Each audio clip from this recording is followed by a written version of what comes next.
बिस्मिल्लाहिर्रहमानिर्रहीम। तो आज हम डिस्कस करने जा रहे हैं एक another topic, discovery of neutron.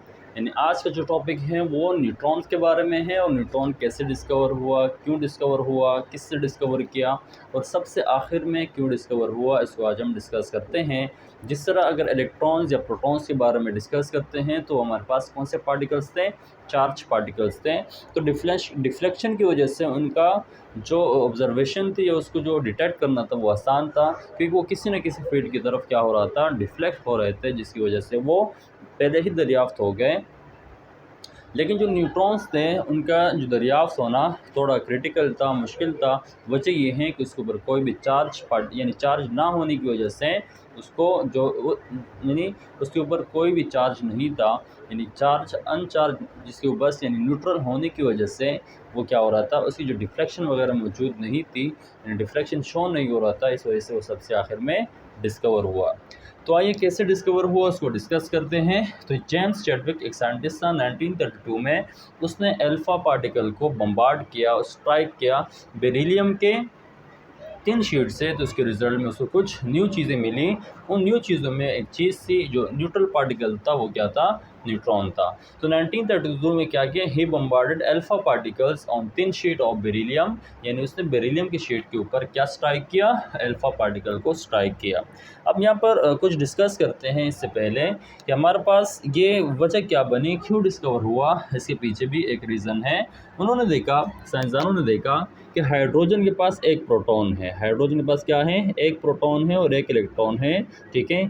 तो एक प्रोटॉन की वजह से इसका जो मास है वो क्या है, वन यूनिफाइड मास है। क्या है, वन यूनिफाइड। वन यूनिफाइड का मतलब क्या है, हम जानते हैं कि एक प्रोटॉन का जो मास होता है 1.67 टू 6 मल्टीप्लाई बाई 10⁻27 kg है। क्लियर यहाँ तक। इन एक प्रोटॉन का जो मास होता है 1.6726 एक्सपोनेंट -27 kg, एक प्रोटॉन का क्या है, मास है, जिसको क्या नाम देते हैं, वन यूनिफाइड। इस तरह उन्होंने देखा कि हमारे पास जो हीलियम है, हीलियम के पास कितने हैं, हीलियम के पास 2 प्रोटॉन हैं। क्लियर यहाँ तक। अब जब इसके पास 2 प्रोटॉन हैं तो इसका जो मास होना चाहिए था वो 2 यूनिफाइड होना चाहिए था।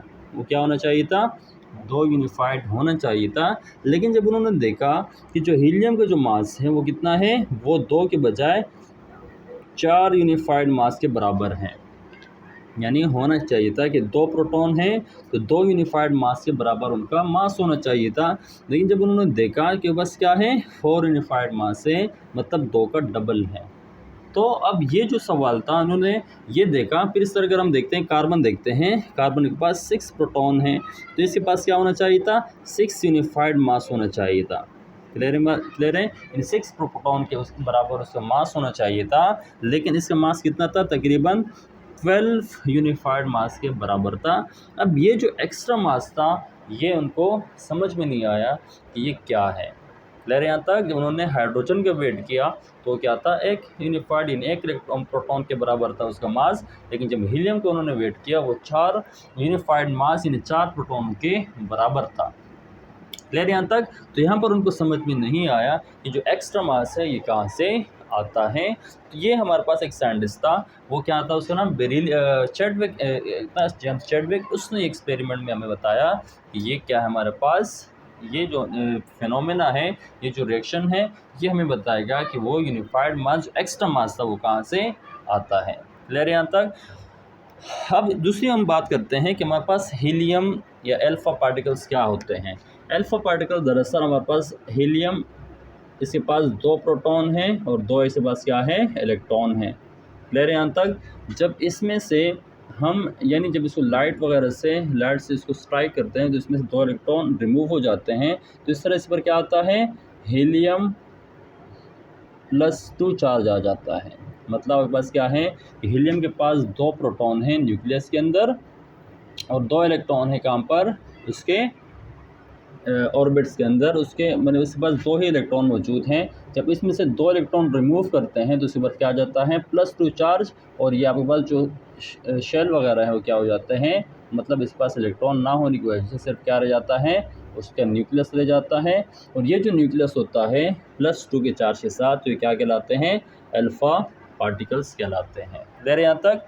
तो उन्होंने क्या किया, सबसे पहले इक्वेशन से मैं समझाता हूँ, फिर ये भी आपको मैं समझाऊंगा कि किस तरह उन्होंने ये डिस्कवरी की। अब देखें, हीलियम न्यूक्लियस जब उसने स्ट्राइक किया बेरिलियम के 3 शीट के साथ, तो उसके रिजल्ट में उसको अननोन चीज़ें, कुछ अननोन, ये उस वक्त मालूम नहीं हुआ ये जो अननोन चीज़ें बन रही हैं ये क्या है। क्लियर यहाँ तक? ये बाद में उन्होंने जब देखा, उस पर डिस्कस किया, उसकी जो ऑब्जर्वेशंस थी, उसके बाद उन्होंने जो उससे जो रिज़ल्ट क्या किया, निकाला, अखज़ किया, तो उसके बाद उनको पता चला ये जो इसमें जो नई चीज़ें बन रही हो हमारे पास क्या है, उसमें कुछ रेडिएशंस है, रेडिएशंस के अंदर क्या शामिल है, कुछ पार्टिकल्स भी शामिल हैं। क्लियर यहाँ तक? तो अब देखें, हीलियम और बेरिलियम जब आपस में इन्होंने, इनके न्यूक्लियस आपस में कंबाइन हुए, न्यूक्लियस आपस में मिल गए, तो उसके रिज़ल्ट में क्या हुआ, एक नई चीज़ बन गई।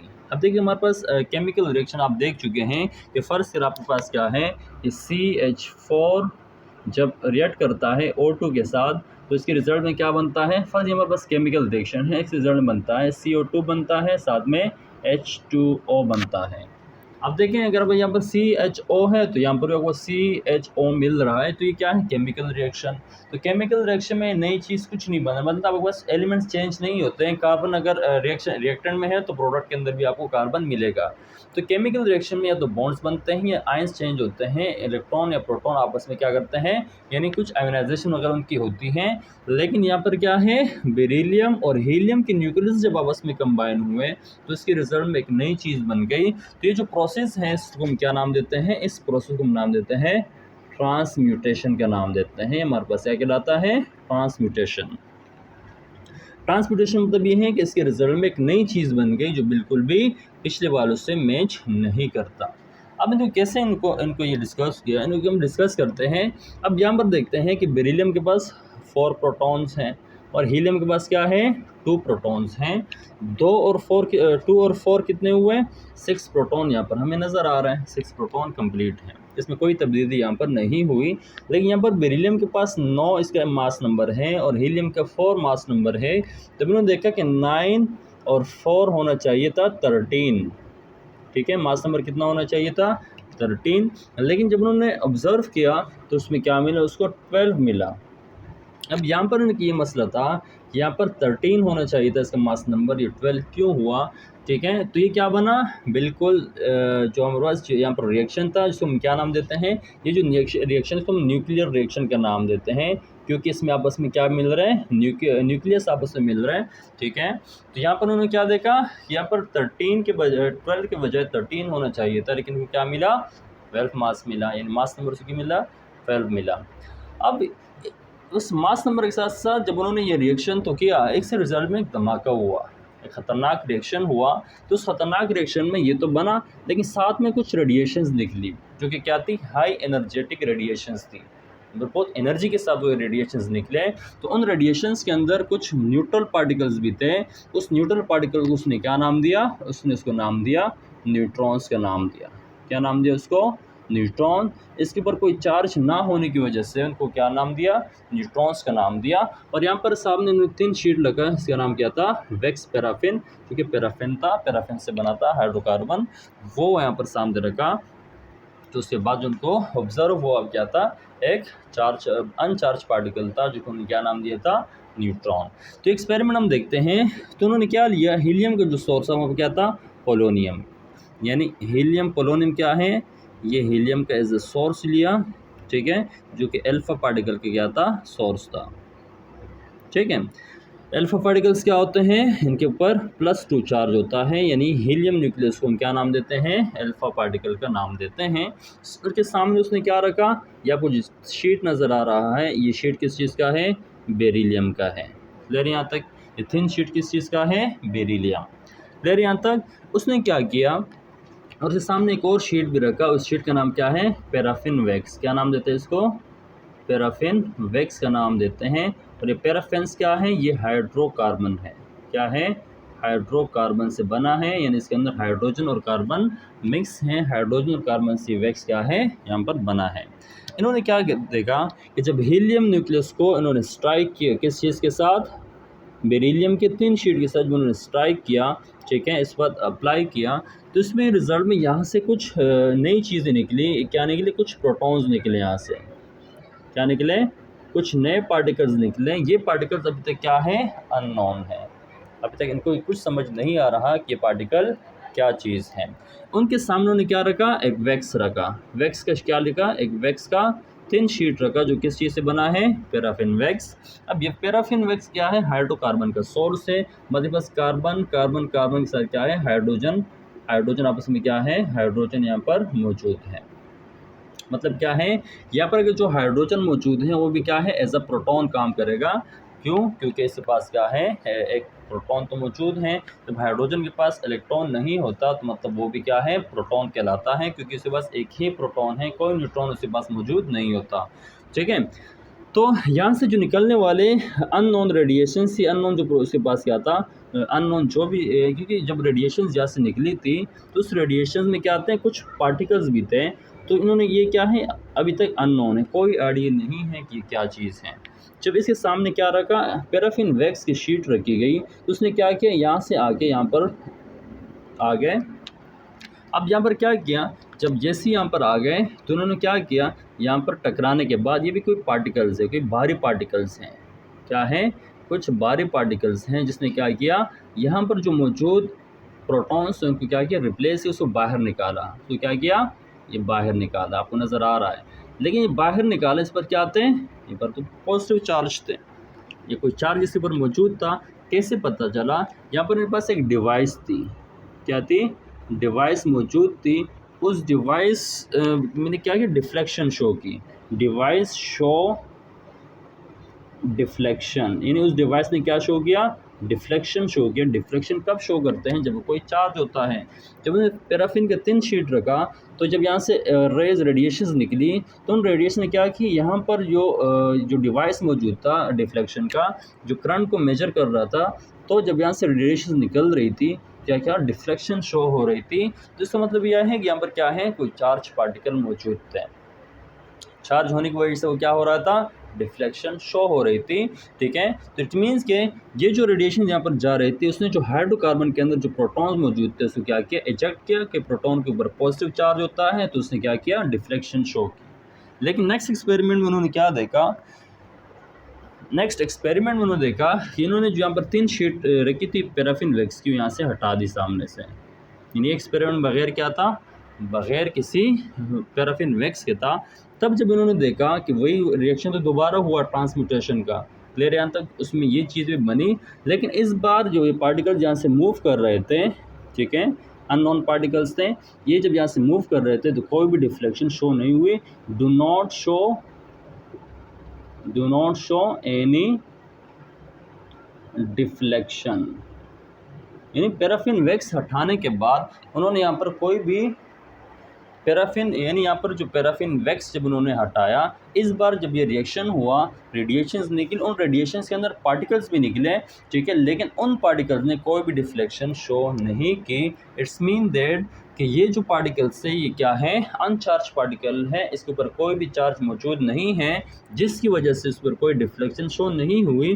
तो उस पार्टिकल को उन्होंने क्या नाम दिया? न्यूट्रॉन्स नाम दिया। क्या नाम दिया? न्यूट्रॉन। यहाँ से जो इस एक्सपेरिमेंट में जो उन्होंने जो एक्सपेरिमेंट पेश किया, उसमें से क्या निकाला? जो पार्टिकल्स निकले, उस पार्टिकल का मास क्या था? वो 1 यूनिफाइड मास, उसका भी जो मास वो क्या था? 1 यूनिफाइड मास था। यानी ये यूनिफाइड मास जो था, सही है, ये जो 1 यूनिफाइड मास यहाँ पर मौजूद था, ये भी अप्रोक्स इन्होंने जब ऑब्ज़र्व किया, उसका मास निकाला, जिन्होंने जो ऑब्ज़र्व किया कि उसका जो मास था वो भी क्या था? 1 यूनिफाइड मास के बराबर था। यानी जो प्रोटॉन का जो मास है उसके अप्रोक्स बराबर है। लेकिन प्रोटॉन से जो, यानी अप्रोक्स इसलिए कह रहे हैं क्योंकि जो न्यूट्रॉन्स पार्टिकल्स हैं, इनका जो मास था वो उससे ज़्यादा है, अप्रोक्स थोड़ा सा ज़्यादा है, थर्ड डिजिट के अंदर, उसको हम डिस्कस करेंगे। तो उसमें उनके जो मास है थोड़ा ज़्यादा निकला। तो इस वजह से इस न्यूट्रल पार्टिकल को भी 1 यूनिफाइड मास का नाम दिया गया। मतलब कि इनके पास भी एक यूनिफाइड मास बराबर है, एक यूनिफाइड मास इसके पास भी मौजूद है। तो इस तरह इस न्यूट्रल पार्टिकल के ऊपर उसको क्या नाम दिया, उसको न्यूट्रॉन का नाम दिया। अब यहाँ पर देखें इसके पास एक प्रोटॉन, एक यहाँ पर क्या है, प्रोटॉन कोई इसके पास मौजूद नहीं है, लेकिन इसके पास मास मौजूद है। इस वजह से बस क्या है, वन यूनिफाइड मास, यानी इसके पास भी अपना एक मास मौजूद है। अब अगर प्रोटॉन का मास बाद में जब मास निकाला गया तो उसमें उन्होंने देखा कि जो प्रोटॉन है और न्यूट्रॉन है, यानी मास ऑफ प्रोटॉन और मास ऑफ न्यूट्रॉन, दोनों का देखा गया। सर प्रोटॉन का मास क्या है, 1.6726 मल्टीप्लाई बाई 10⁻⁻27 kg। इसी तरह जब इसका मास निकाला गया मास ऑफ न्यूट्रॉन का, तो 1.6749 मल्टीप्लाई बाई 10⁻⁻27 kg। मतलब जो थर्ड डिजिट है यहाँ पर, इस थर्ड डिजिट के ऊपर ये हमारे पास क्या है, मास ऑफ न्यूट्रॉन थोड़ा स्लाइटली ज़्यादा है मास ऑफ प्रोटॉन से। तो इस तरह प्रोटॉन की क्या हुई, डिस्कवरी हुई, ठीक है। और प्रोटॉन को डिस्कवर किया गया, किसने डिस्कवर किया, जेम्स चैडविक ने। किस पार्टिकल पे, when he applied alpha particle on the thin sheet of beryllium, some unknown radiations and some unknown products are also form. जिसमें एक कार्बन निकला और दूसरा क्या है, एक पार्टिकल निकला, और वो जो पार्टिकल था वो क्या था, बग़ैर चार्ज के था, यानी उस पर कोई भी चार्ज मौजूद नहीं था, जिसकी वजह से वो क्या है, न्यूट्रॉन का नाम दिया गया। ठीक है, उम्मीद है आपको ये समझ में आ गया होगा।